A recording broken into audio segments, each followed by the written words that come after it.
Well, first things first, you actually have to know where you're at. Like, let's start there. There's that. Fair. I know. And sometimes sometimes that's painful. Like, we do have to take ownership of it and be like, where am I? And then be realistic about what could I have done better? Like, where did I succeed? Where did I fail? And like, try not to blame the market, right? Because it's easy for all of us to blame the market for our lack of sales. But yeah, inventory's down, but also like, what have we done to procure more business? Right. So these are the things that I would start. I would say to go back and track, right?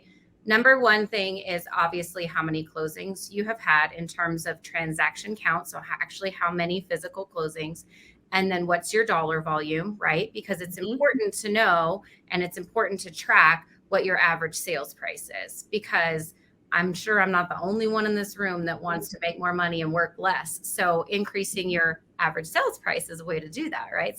So you need to know that. And then you need to know how many appointments, and our coaching girls know all this, right? So hopefully you guys are just following the format and coaching, and then how many appointments did you go on, right? So what's your conversion rate? And when we say appointments, that's a listing presentation. That's an opportunity to talk with a buyer, right? And maybe you're like to have that buyer onboarding. Because I will tell you, I think that you're going to see that conversion rates are going to go down, right? Because again, we're in that skills-based market now. You're not picking somebody based on, the fact that you live down the street or it's your cousin's best friend. Like, your people are getting deals because they're the best actual agent for that. So those are absolutely the things that you should be tracking right now. And then how many opportunities or how many leads did you have coming in for the first 4 months of the year? So that might be number of people coming into your open houses, internet leads, referrals, either agent or from a client, past client sphere. So because honestly, it's hard to know where the needle's moving if you don't know how many opportunities or how many leads you have. That's good. Right? Yep. That's basic. Should be anyway. Get your Stanley thermos and your tracking sheet out.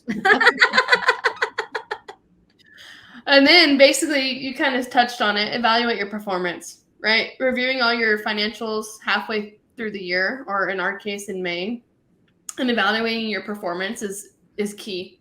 And if you're not doing this annually, like, now's a great time to start, right? Because when you know better, you do better.